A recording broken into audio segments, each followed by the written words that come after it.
Indonesia, bangsa dan negara, rumah ideologi Pancasila.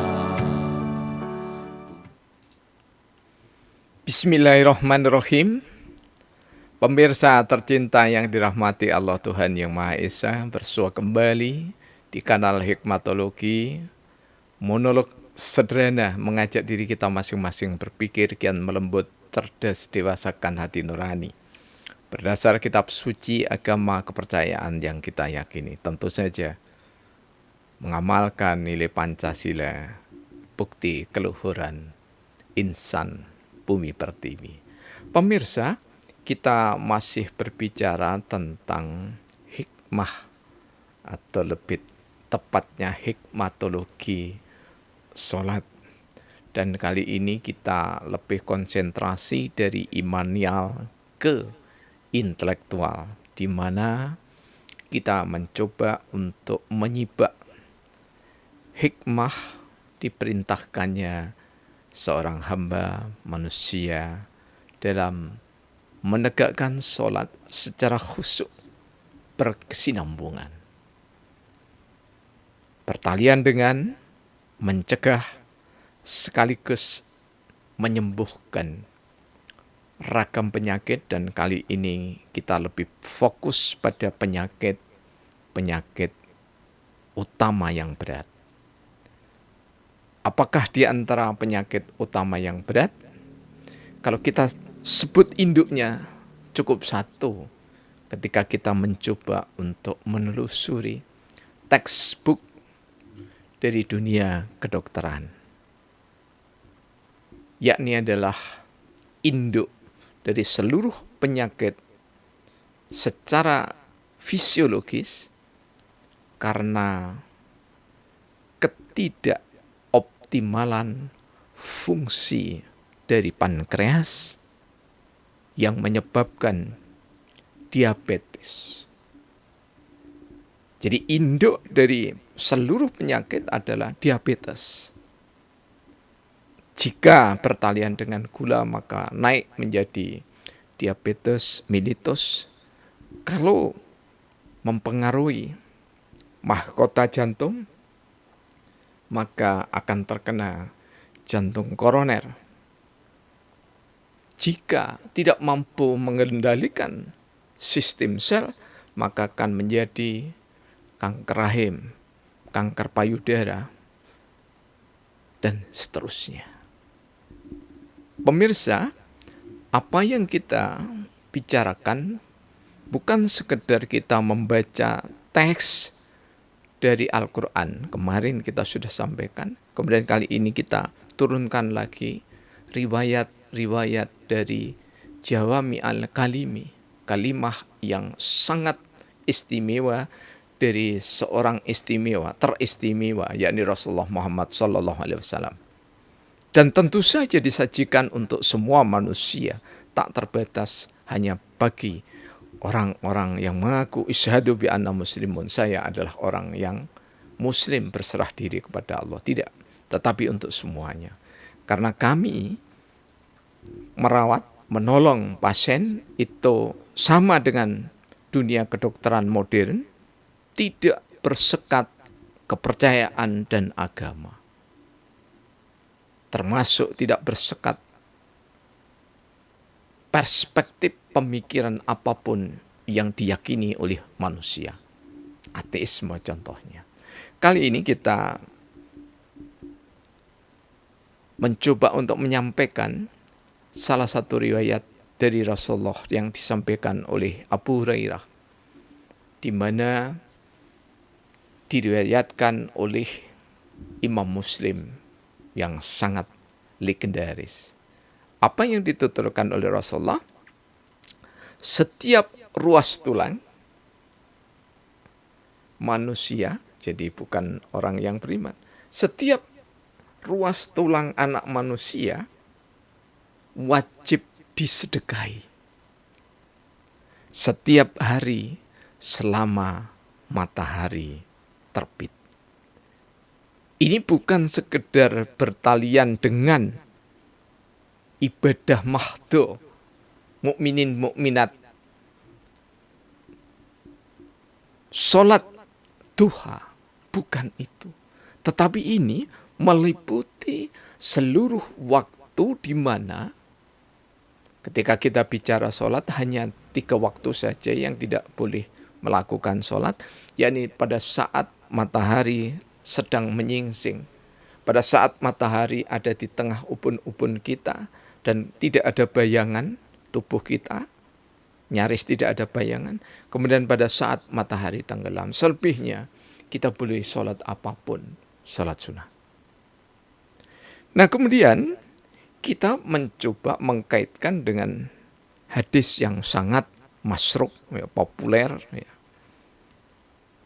Tentu saja populer bagi mereka yang menekuni At-Tibum Nabawi atau Prophetic Medicine, nanti dikaitkan dengan fisiologi. Diriwayatkan dari Nu'man bin Bashir radhiyallahu an. Katanya bahwa Rasulullah Muhammad SAW bersabda, ingatlah, ketahuilah, pahamilah, sesungguhnya di dalam diri manusia, di dadanya itu ada segumpal daging, di mana apabila segumpal daging itu baik, seluruh tubuhnya baik, dan jika segumpal daging itu buruk, maka seluruh tubuhnya akan buruk, yakni adalah wahya qalbi. Wahya qalbi. Inilah jantung hati. Dari Bukhari, Muslim, Tirmizi, An-Nasa'i, Abu Daud, Ibnu Majah, Ahmad bin Hambal, Ad-Darimi. Sangat lengkap sekali. Nah, jika kita kaitkan dengan textbook of medical physiology, maka pertalian jantung itu dengan efisiensi maksimum. Jadi efisiensi maksimum yang dapat diwujudkan melalui otot bila berkontraksi dengan sedang. Ini bisa pendengar merujuk dari pendapat atau karya Guiton dan Hall di dalam Textbook of Medical Psychology. Apa yang disampaikan oleh Rasulullah Muhammad SAW itu senantiasa ketika diteliti dengan cermat dan diteliti dengan hati, maka hasilnya selaras imbang. Selaras itu tidak sama, tetapi dalam keseimbangan dan tidak ada penyeberangan atau berseberangan. Kita akan melihat jika pergerakan tubuh manusia melalui ibadah sholat, tentu saja bagi mereka yang sehat, maka fungsinya adalah untuk mempertahankan kesehatan jiwa raga, kemudian agar mampu optimal berkarya. Karya tentu saja yang berguna bagi manusia.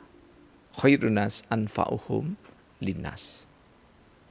Karya yang berguna bagi manusia manakala dapat dimanfaatkan, tidak diharamkan oleh Allah dan Rasul-Nya, namun juga bisa diterima oleh seluruh manusia. Jika tadi di depan kami menyebutkan induk dari penyakit itu adalah diabetes, kemudian kita sampaikan betapa kekuatan jantung itu memegang peran, karena jantung dalam selama periodisasi kehidupan manusia, mulai dari terbentuknya janin hingga usia tua renta, kemudian dipanggil oleh Allah Subhanahu wa Ta'ala, maka hanya ketika dipanggil itulah jantung tidak berfungsi lagi.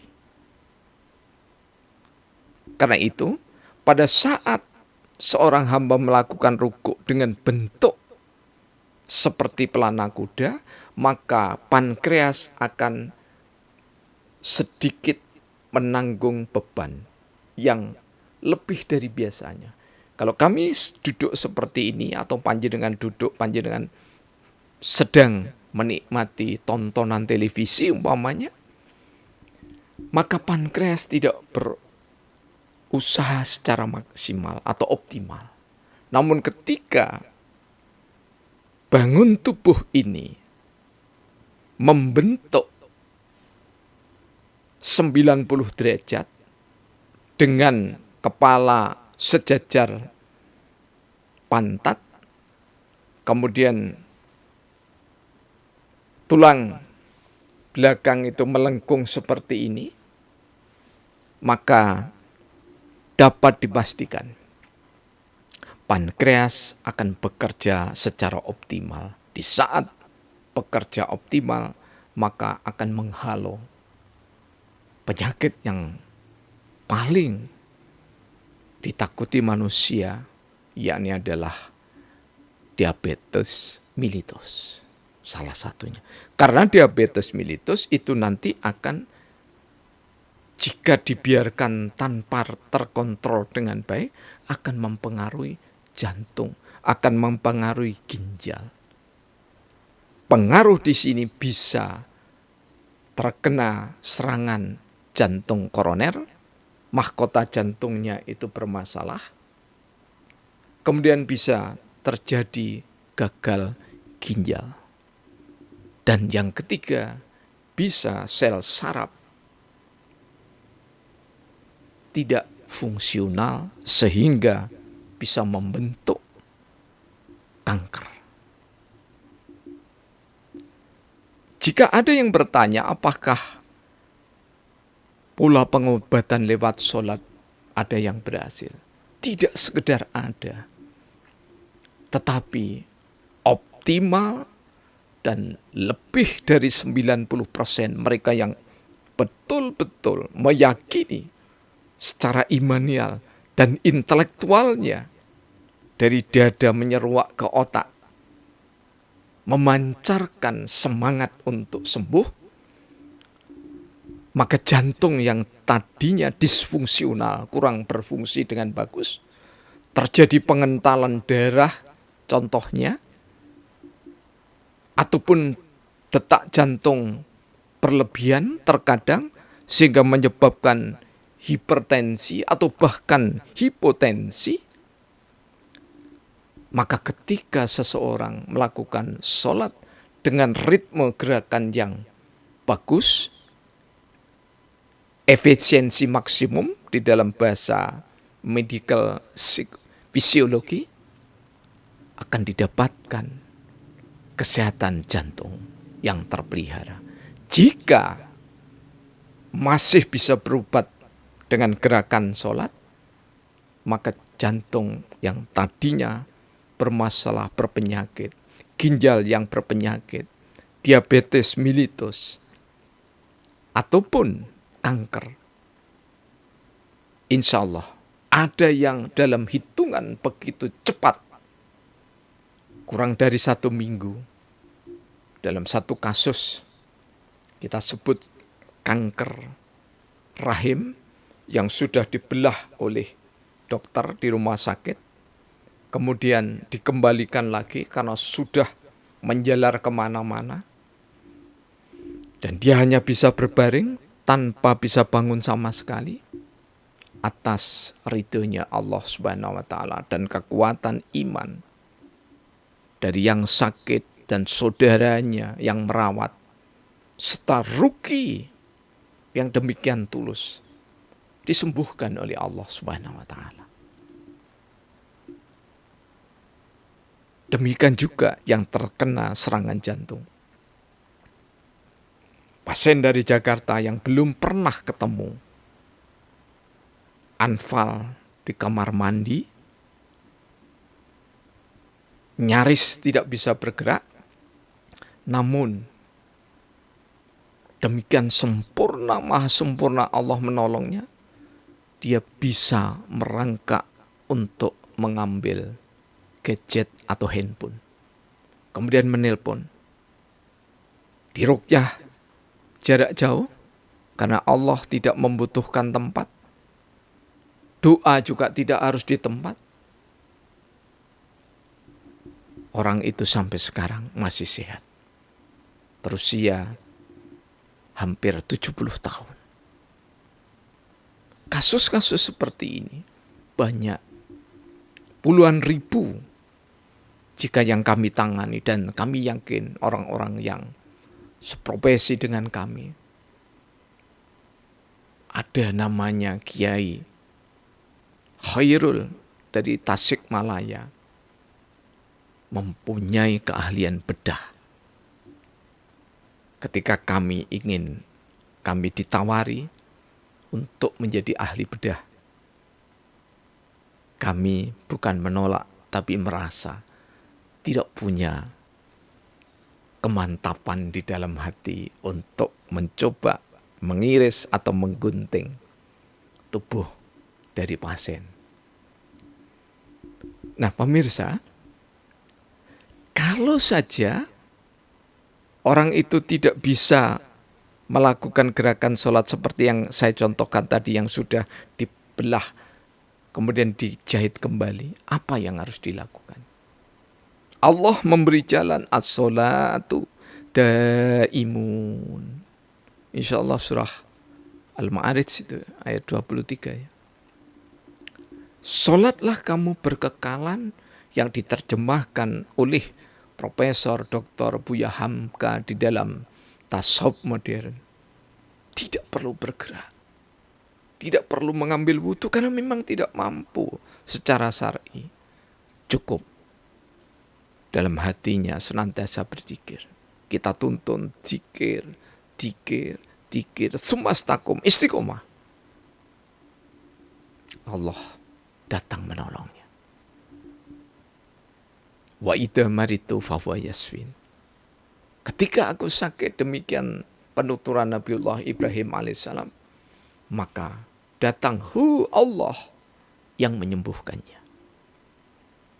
Jadi sembuh bukan karena dokter, sembuh bukan karena ustadz, kiai, ajengan, tuan guru, tabib, dukun dan yang lainnya, tapi sembuh itu karena karunia, kasih karunia dari Allah, Tuhan yang Maha Esa. Jangan pernah putus asa. Apapun penyakit yang sedang diujikan kepada Anda, untuk tetap berharap kepada Allah. Karena Allah, ketika kita menyapanya penuh dengan kekuatan iman, maka apa yang disangka hambanya, itulah yang akan dikabulkannya. Hadis qudsi. Karena itu, pemirsa yang dirahmati oleh Allah, tidak saja penyakit jantung, gagal ginjal, kemudian diabetes mellitus dan kanker, tapi juga ada anak kecil yang ginjalnya bocor karena orang tidak punya, tidak mampu membawa ke rumah sakit. Maka dengan pertolongan ruqyah atibun nabawi, anak itu diselamatkan oleh Allah Subhanahu wa ta'ala. Semoga bermanfaat. Alhamdulillahirabbil alamin.